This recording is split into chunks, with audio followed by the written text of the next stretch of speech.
Bonsoir à toutes et à tous et bienvenue à cette édition, le sommaire. Cotonou accueille ce mardi 28 mai 2024 plus de 100 migrants béninois volontaires pour retourner dans leur pays. C'est suite au décès de plusieurs béninois dans le naufrage d'une embarcation dans la nuit du 16 au 17 mai dernier au large des côtes tunisiennes. La signature d'une nouvelle charte prolonge la transition d'Ibrahim Traoré pour 60 mois supplémentaires au Burkina Faso. Des citoyens de Cotonou se prononcent sur cette actualité. Au Mali, un proche du Premier ministre Choguel Maïga a été arrêté ce lundi 27 mai 2024. Des précisions dans cette édition.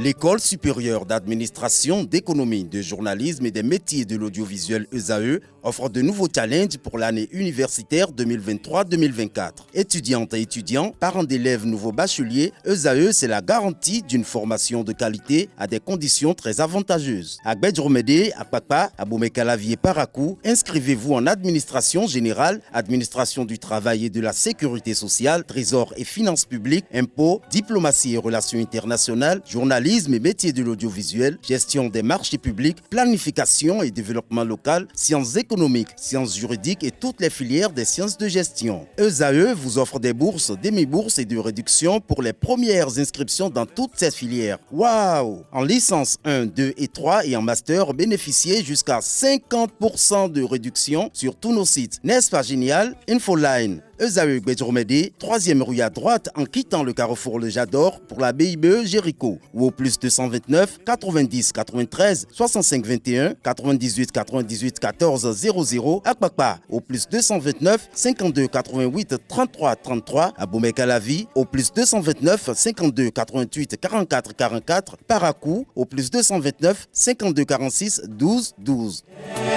ESAE, l'excellence à un an.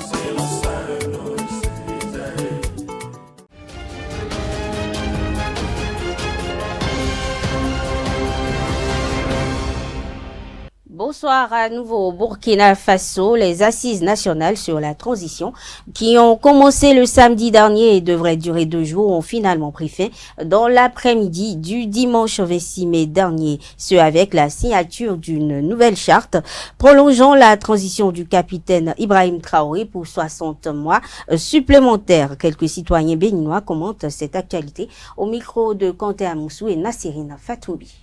S'ils voient que M.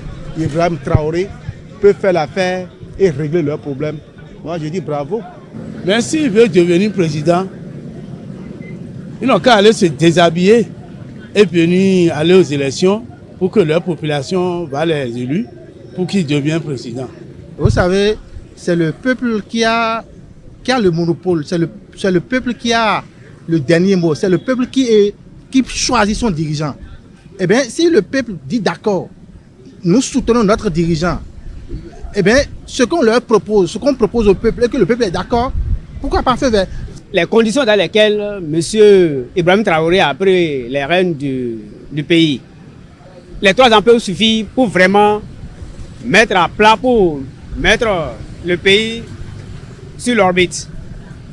Je crois bien non. 3 ans ne peuvent pas suffire pour mettre vraiment le pays sur l'orbite. Parce qu'il est venu trouver le pays dans un état vraiment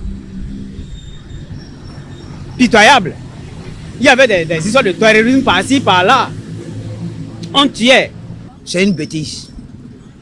C'est un militaire qui est au pouvoir. Et il est venu régler un problème ponctuel. Le fait que c'est un militaire qui est au pouvoir, on ne peut pas lui donner le pouvoir demain et dit qu'il est chef de l'État. Il est là en tant que militaire. Malgré ça, on tue les Burkinabés. Puisqu'il a parlé de régler le problème sécuritaire qui s'oppose au Burkina, que des djihadistes occupent même des villages.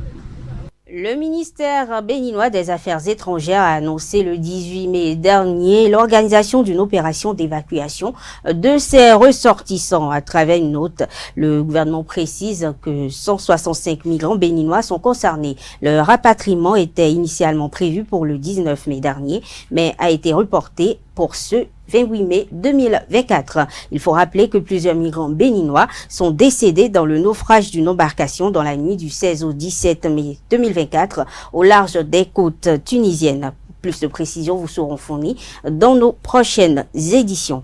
Parlons santé dans cette édition. Afin d'élever le niveau de prise en charge des patients et de réduire le nombre d'évacuations sanitaires, le gouvernement a décidé d'améliorer le plateau sanitaire. À cet effet, il est autorisé la signature d'une convention cadre tripartite entre le ministère de la Santé, celui de l'enseignement supérieur et de la recherche scientifique et le groupe hospitalier Diaconès Croix-Saint-Simon. Et selon les clauses de cette convention cadre qui sera signée, le groupe français aura précisément pour mission d'apporter son appui technique dans les soins à administrer sur place aux patients béninois, la formation complémentaire des spécialistes et l'organisation des stages au profit des cibles en Europe.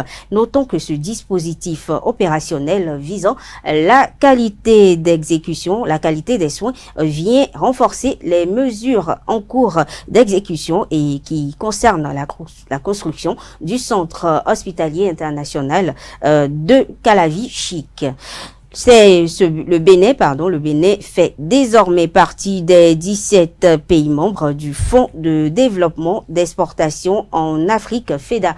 La plateforme d'investissement à impact de la Banque africaine d'import-export l'a officiellement annoncé le 24 mai dernier. Soulignons que le FEDA a accordé en 2022 un financement à Arise Integrated Industrial Platform qui a développé la G10 et à la transformation du textile et de l'agro-industrie au Bénin. Autre information dans cette édition, au Bénin, les citoyens subissent la hausse de prix des produits de première nécessité.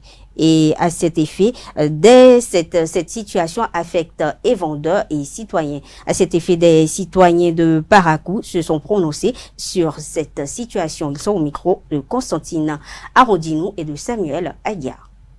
La cherté de la vie, surtout, je crois que nous les étudiants, nous en savons quelque chose sur la cherté de la vie ici à Parakou. Bon, c'est pas facile. Vous-même, vous voyez, en commençant par les produits vivriers jusqu'à l'essence même qui nous sert de carburant pour le transport, c'est pas facile. Et selon les produits vivriers, par exemple, aujourd'hui, le haricot ou le gari, tout ça, c'est devenu très cher. Le haricot, la mesure aujourd'hui, je crois que c'est 1000 francs ou quelque chose comme ça. Donc, c'est pas vraiment facile. Et aussi, concernant le carburant, ça n'agit pas seulement sur ceux qui utilisent la moto. Même nous qui n'avons pas des motos là, nous prenons parfois les taxis motos. Et au fur et à mesure que le prix du carburant augmente, et aussi, ils augmentent leurs tarifs. Donc, ça ne nous permet plus. Par exemple, ceux qui sont éloignés de l'université et ils doivent venir au cours à cette heure, ça ne les permet pas de pouvoir utiliser ces taxis motos là pour pouvoir se rendre ici. La vie au Bénin, c'est vraiment cher parce que nous n'arrivons souvent pas à subvenir à nos besoins quotidiens, comme le fait de manger 3 fois par jour ou le fait de manger ou le fait de s'acheter des besoins quotidiens. Je dirais pour tout individu d'abord, ce n'est pas facile de vivre cette cherté de la vie, car tout devient de plus en plus cher et ce qu'on gagne ne nous permet pas d'acheter ce qu'on veut. Manger c'est difficile, même si tu as l'argent. Moi je me souviens qu'en temps j'ai pris 250, j'ai mangé jusqu'à y dormir. J'avais le ventre qui était plein, mais maintenant 250 ça te fait quoi? Rien.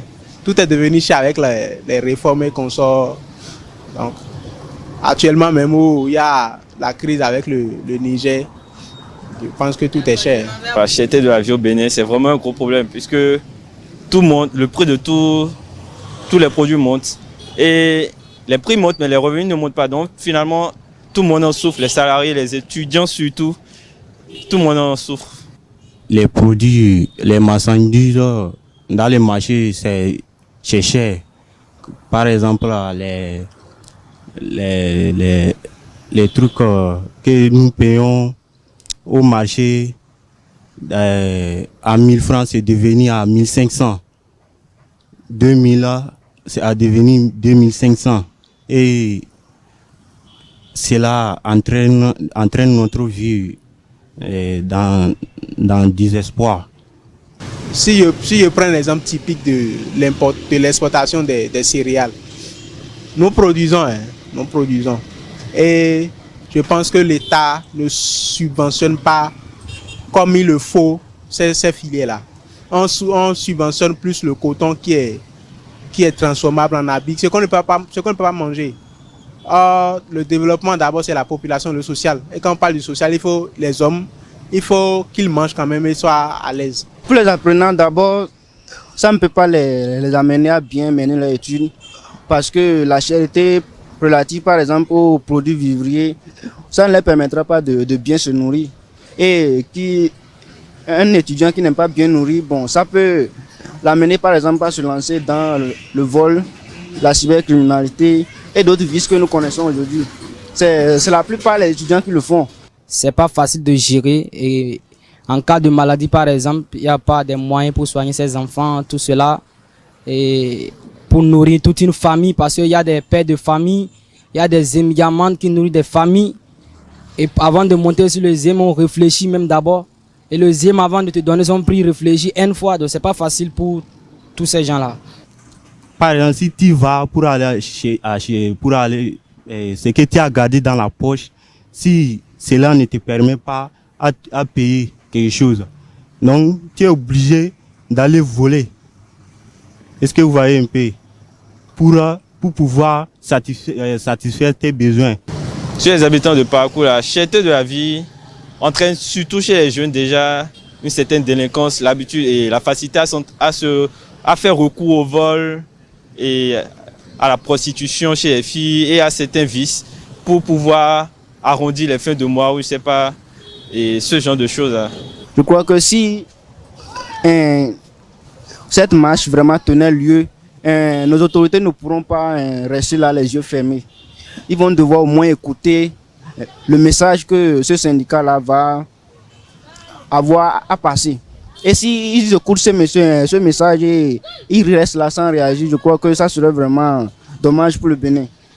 Le Bénin serait vraiment perdu à jamais s'il n'arrivait pas à réagir au moins au syndicat. Parce que je crois que c'est la voix du peuple, c'est la voix de tout un chacun de nous. Bon, nous espérons quand même que cette marche puisse avoir d'effet à l'endroit du président de la République. C'est lui le chef, c'est lui qui sait ce qu'il est en train de faire. Il a un objectif qu'il est en train de viser et je crois que c'est en fonction de cela qu'il pourra nous venir en aide. Normalement ça devrait, mais si je regarde un peu le comportement de notre président qui a dit en tant que Koyi Pérez Lantimela, je ne pense pas que ça va changer quelque chose. Bon, pour l'apparence, hein. Sinon, au fond, ça ne va rien changer.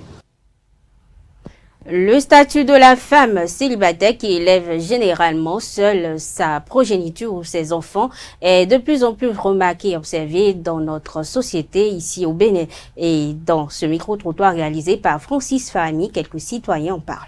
De nos jours, maman célibataire, il y en a de plus en plus.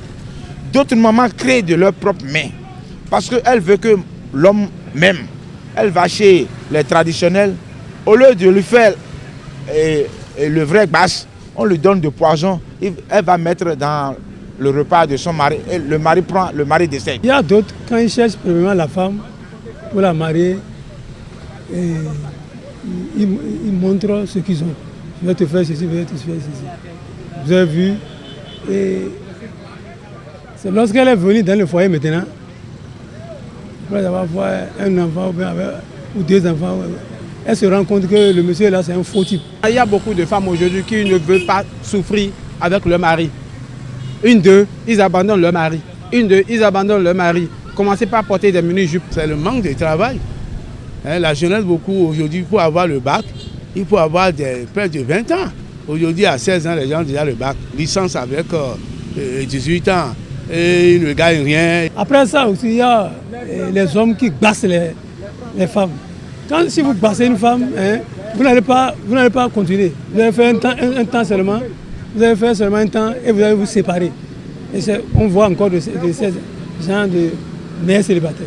Aux actualités internationales, Boubacar Traoré, un proche collaborateur du Premier ministre malien Choguel Maïga, a été arrêté hier lundi dans son bureau à la primature par des agents en civil. Le signataire du mémorandum et président par intérim du M5 RFP a été emmené au bureau des investigations judiciaires où il a été auditionné sur les motivations réelles de son implication dans le mémorandum critique du régime actuel. Pour l'heure, le gouvernement malien n'a pas encore commenté cette arrestation. En Belgique, le président ukrainien Volodymyr Zelensky a été accueilli ce mardi et le pays s'engage à lui fournir d'ici 2028 30 avions de combat F-16. C'est pour soutenir Kiev dans la guerre avec la Russie. La ministre des Affaires étrangères, Adja Laïb, l'a annoncé et elle espère qu'une première livraison aura lieu avant fin 2024 à Kiev. Terminons ce journal par la page sport. Le ton monte entre Samuel Eto'o, le patron de la FECAFOOT et le représentant du ministère des Sports. La FECAFOOT menace d'en appeler à l'arbitrage de la FIFA à Singa, au siège de la Fédération camerounaise de football. La rencontre entre la fédération et le technicien belge Marc Brice a tourné court. Samuel Eto'o a fait sortir le conseiller technique du ministère des Sports, Cyril Ntolo, qui lui interdisait de discuter seul à seul avec le sélectionneur en prélude à une séance de travail. Mais la rencontre n'a duré que 3 minutes et elle s'est limitée à des échanges où le président de la FECAFOOT a finalement conduit ses invités, clamant à corps écrit être le seul patron du football camerounais, dénonçant ici l'ingérence et le mépris du ministère des Sports. Après le départ de Brice et sa suite, Eto'o a demandé la convocation du comité exécutif de l'instance qu'il préside. Plus de précisions vous seront fournies sur cette information dans nos prochaines éditions. Victor Zouka, entraîneur de Coton SC, a réagi à la convocation de son joueur Romary Kamoussou en équipe nationale A. Selon le technicien français, cette première sélection est plus que méritée pour l'attaquant de 23 ans. Il s'explique au micro de Seton Delarius à Diaguino. Écoutez, je pense que Romaric devrait être en équipe nationale depuis 2 ans. Mais comme il a eu cette fracture, malheureusement, ça l'a un petit peu pénalisé, ça l'a freiné. Il n'a pas baissé la tête, il a continué à travailler. Le club a fait beaucoup de choses pour lui, pour qu'il puisse revenir, qu'il soit compétitif. Et aujourd'hui, il nous remercie en marquant des buts ou en faisant marquer. Donc cette sélection, pour moi, c'est pas une surprise. Il le mérite et j'espère que il fera des bonnes choses avec l'équipe nationale. Vous savez, on travaille tous à Coton pour qu'on ait un maximum de joueurs en équipe nationale. Voilà, donc aujourd'hui, on a Romaric. Mesdames, Messieurs, ainsi prend fait cette édition. Merci de l'avoir suivi. Bonne soirée à toutes et à tous.